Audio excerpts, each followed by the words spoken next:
So before getting into the next verse of the 37 practices, I just want to make one more comment about the previous verses. The last couple of verses were about the illusory nature of things, how the way we normally see things is not accurate. It's not how they really exist. And so there's these different analogies used, like dreams, illusions, rainbows, and so forth. So it's important to understand that in the texts and the teachings, it says things are like a dream, like an illusion, like a rainbow. And that doesn't mean they are dreams and illusions and rainbows. There is a difference. You say something is like something, it means there's some similarities, but not exactly the same. Some people confuse this, and they hear this idea in Buddhism, and then they go around thinking, oh, everything's just a dream, as if there's no difference at all between our normal waking life and what we experience in a dream. So there is a difference. For example, if we're hungry and we eat a big meal in our dream, we're still going to wake up with an empty stomach, right? So there's a difference between what happens in a dream and what happens in real life. So that's a big subject. It's the topic of the two truths. There's conventional relative truth as well as ultimate truth, emptiness. And we have to be careful when we're looking at emptiness, trying to understand emptiness, that we don't wipe out conventional truth. Things do still exist conventionally. That's the idea of things being like a dream, like an illusion.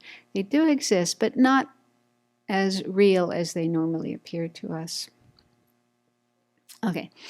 And then the next set of verses, the next 6 verses in the text, is related to the 6 perfections, the main practices of bodhisattvas. So verse 25 is about the perfection of giving. So it says, when those who want awakening must give even their body, there's no need to mention external things.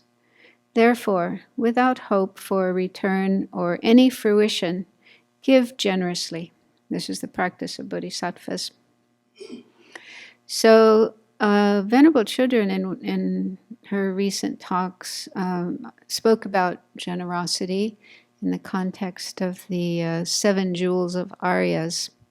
And she spoke about the different kinds of generosity.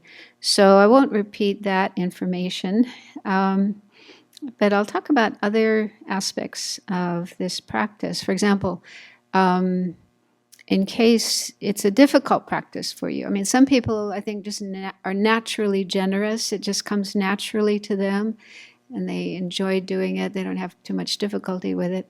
But other people have more difficulty with giving. And so there's some advice on how to overcome the difficulties, the obstacles, and be more generous. So it said that the opposite of generosity is miserliness. And miserliness is actually one of the auxiliary afflictions. In the list of the mental factors, there's 6 root afflictions, and then there's a list of 20 secondary or auxiliary afflictions. I like secondary, it's easier to say. Secondary afflictions. And so in that list, there's miserliness. So miserliness is described as a tight holding on to possessions, not willing to let go of them due to attachment to gain and honor. Okay, so it's when we are very attached to our things and don't want to give them away.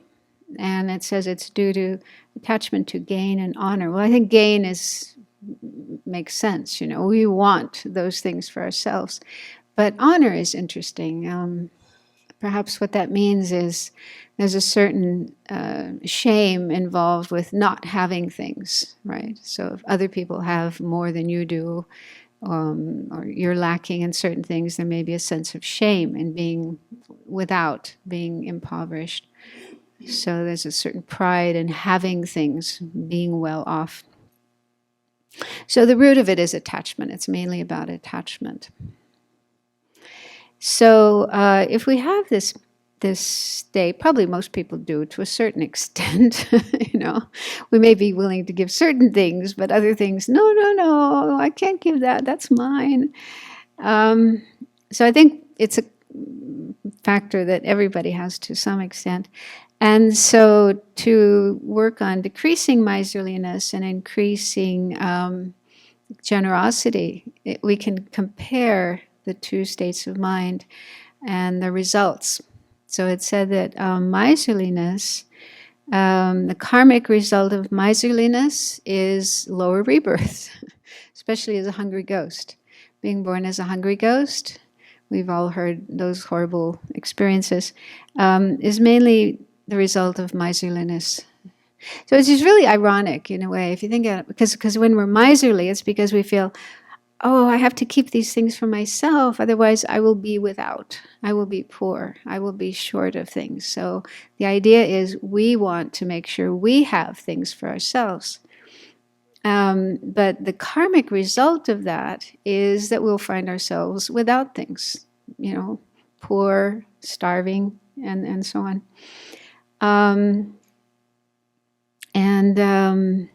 Also just the state of mind of miserliness, does that really bring joy and happiness? Or, is it sort of a tight state of mind? A great example of this is the Charles Dickens story, Christmas Carol. Many movies and TV programs about it.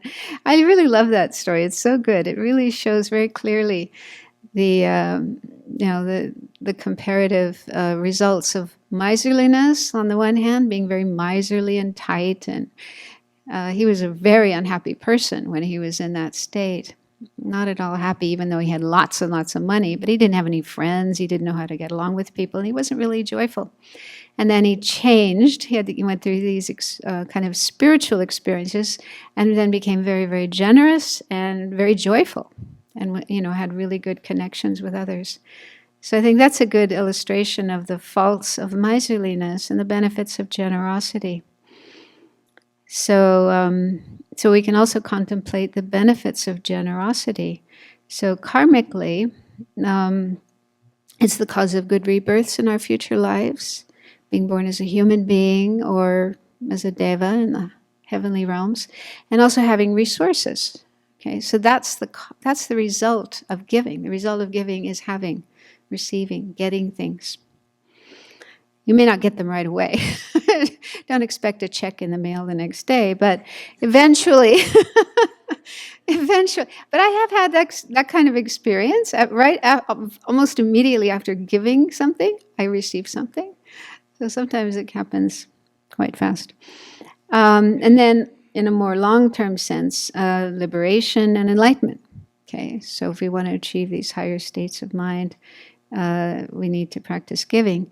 But also even here and now, it brings a lot of joy.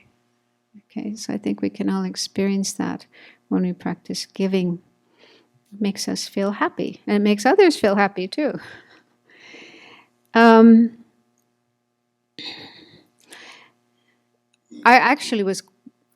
had trouble with this before when I was younger, and then that really changed when I went to Singapore. Because in Singapore, I lived there for 11 years, and I was working mostly with Chinese Buddhists who are very generous, amazingly generous, and they're joyful about it too.